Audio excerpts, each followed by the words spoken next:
The telco insider whose mobile phone tower protest went out of control is back. Now, he drove a tank down city streets, destroying transmitters to highlight what he saw as dangerous tower emissions. Now, of course, he was sent to jail for that, but the former technician hasn't changed his mind about the health effects of mobile phone towers, and he's preparing another protest. But as Laura Sparks reports, this one won't involve a tank. The message was that how dangerous it was. I wasn't thinking clearly. I made some rash decisions, which I really regret. But it was out of sheer frustration, wasn't it? Yes, yeah. His desperation drove him to extreme measures. John Patersъn did the unthinkable.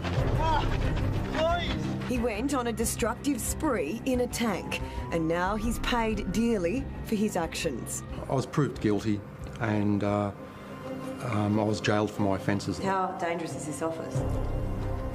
It's catastrophic. You wouldn't work here. We first met John, a former senior telecommunications technical officer with Telstra, more than 2 years ago. Back then, he was waiting to be sentenced, facing a jail term for his tank attack. I was involved with rolling the technology out. I was very responsible for any safety things that actually happened. So I felt obligated to actually do something about it.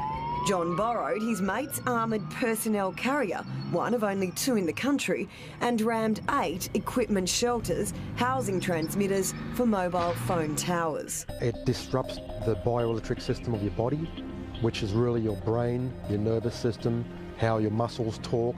For 20 years, John tested Telstra digital systems. Over the time, he realised the dangers of electromagnetic radiation. When he moved to this Telstra depot in between 2 mobile phone towers, he got violently sick. It microwaved us. So I got all the test gear out and measured it and drew up a report and showed that it was an occupational hazard to work in that building with that amount of radiation.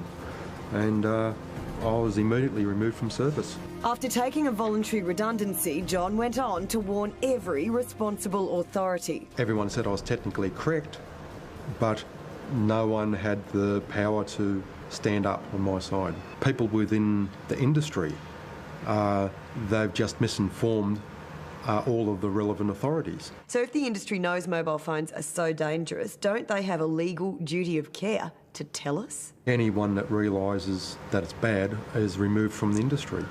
In sheer desperation, John inflicted $6 million worth of damage on the transmitter shelters. He eventually pleaded guilty to malicious damage and served 20 months in jail. It was terrible, a terrible experience. I'd never want to go back to jail. I'll never break the law. There's about 18,000 mobile phone towers dotted across Australia, and John's not the only one worried. Electrical engineer John Lincoln. People start losing their regular sleep and they get lethargic. Australia's top neurosurgeon Charlie Teo. We're seeing the increase in frequency of tumours in the insular region, which is this region right here, the temporal lobe, the frontal lobe. So it's right there where you hold your phone. Not safe, not right, not on. And it's not just radiation from mobile phones and towers. Here in Melbourne, residents are worried about a large-scale expansion of this electrical terminal station. EMF is known to have an association with the incidence of childhood leukemia in a population. So that's electromagnetic fields from high voltage equipment. The Australian Communications and Media Authority says there is no substantiated evidence on adverse health effects from mobile phone towers or mobile phones. But John says it's the accumulation. We're in Sydney Basin, there's probably 10 million phones in Sydney Basin. Then there's all the Wi-Fi is used. There's all of the communications, radio, TV, everything.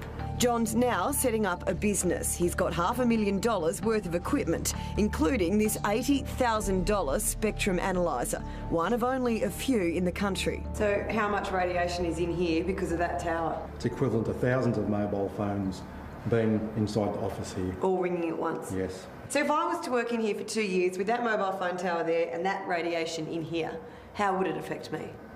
Worst case scenario, bowel cancer, liver cancer, lung, heart, brain problems.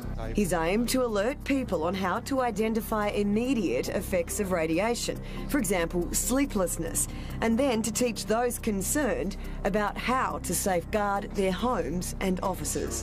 What you shouldn't have plugged in during night time when you're sleeping, just general occupational health and safety. If you're not getting your sleep, I can show you how to get good night's sleep. And a Senate committee inquiry has been taking submissions into where mobile phone towers can be located. We'll be hearing more about their findings in May.